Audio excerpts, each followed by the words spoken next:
அமாவாசை நாட்களில் முன்னோர்களுக்கு தர்ப்பணம் அளிப்பது காலம் காலமாக கடைபிடிக்கப்படும் மரபு.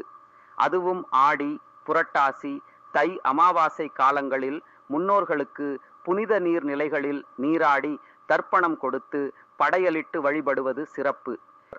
தட்சிணையன புண்ணிய காலமான ஆடி மாதம் பித்ருலோகத்தில் இருந்து நம்மை காண வரும் முன்னோர்கள் சில மாதங்கள் நம்முடன் தங்கியிருந்து தை மாதம் உத்தரயாணம் தொடங்கியவுடன் பித்ருலோகம் திரும்புகின்றனர்.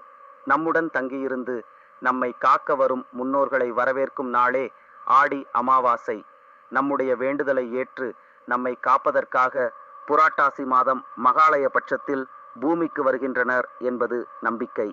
எனவேதான் புரட்டாசி மாதம் மகாலய அமாவாசை என்று பூலோகத்தில் நம்மோடு தங்கியிருக்கும் முன்னோர்களுக்கு திதி கொடுத்து தர்ப்பணம் அளிக்கிறோம். அமாவாசை நாளில் தர்ப்பணம் அளிக்காவிட்டால் முன்னோர்களின் சாபத்துக்கு ஆளாக நேரிடும் என்ற நம்பிக்கை நிலவுகிறது. இதன் மூலம் நம்முடைய வீட்டில் சுப காரியங்கள் நடைபெறுவதில் தடைகள் ஏற்படும். முன்னோர் நம்மிடம் பெரிதாக எதையும் எதிர்பார்ப்பதில்லை. அவர்களின் தேவை எள்ளும் நீரும் மட்டுமே. அவற்றை புண்ணிய தலங்களுக்கு சென்று கொடுக்க வேண்டும்.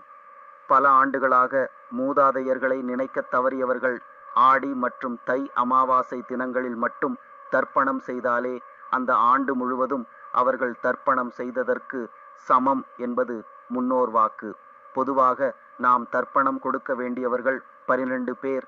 தந்தை வழியில் தந்தை, பாட்டனார், பாட்டனாரின் தகப்பனார், தாயார், தகப்பனாரின் தாயார் மற்றும் பாட்டனாரின் தாயார் ஆகிய 6வருக்கு தர்ப்பணம் வழங்க வேண்டும். அதேபோல் தாய் வழியிலும் தர்ப்பணம் வழங்க வேண்டும். மாவாசையன்று நீர்நிலைகளில் ஏற்படும் மாறுதல்களால் கடலில் வாழும் ஜீவராசிகளான சங்கு, சிப்பி, பவளம் போன்றவை புத்துயிர் பெறுகின்றன. அதன் சந்ததிகளும் பரம்பரை பரம்பரையாக வாழ வழிவகுக்கின்றன. அதிலும் ஆடி அமாவாசை என்று ஏற்படும் மாறுதல்களால் கடல் நீரில் ஓர் புதிய சக்தி ஏற்படுகிறது. ஆடி அமாவாசை என்று முக்கடல் கூடும் கன்னியாகுமரி, தனுஷ்கோடி, ராமேஸ்வரம், அக்னி தீர்த்தம், திருப்புல்லானி, தேவிப்பட்டினம், நவபாஷாணம் உள்ள கடல், வேதாரண்யம், கோடியக்கரை, பூம்புகார், திருப்பாதிரிப்புலியூர், கோகர்ணம் போன்ற இடங்களில் கடல் நீராடுவது சிறப்பிக்கப்பட்டுள்ளது. இன்று நமக்கு இருக்கும் நோயில்லாத வாழ்வு, நேரத்திற்கு உண்பது போன்றவை நமது முன்னோர்களின் ஆசியினால் என்பதால் அவர்களை ஆடி அமாவாசை போன்ற காலங்களில் வணங்குவது நல்லது. எத்தனை பூஜைகள் செய்தாலும் பித்ருக்களுக்கு செய்ய வேண்டிய கடமைகளை செய்யாவிடில் அது பலனை தராது. அதனால் ஆடி அமாவாசையில் செய்ய வேண்டிய இந்த காரியங்களை செய்து பெரியோர்களின் ஆசியை பெறுங்கள். நன்றி, வணக்கம்.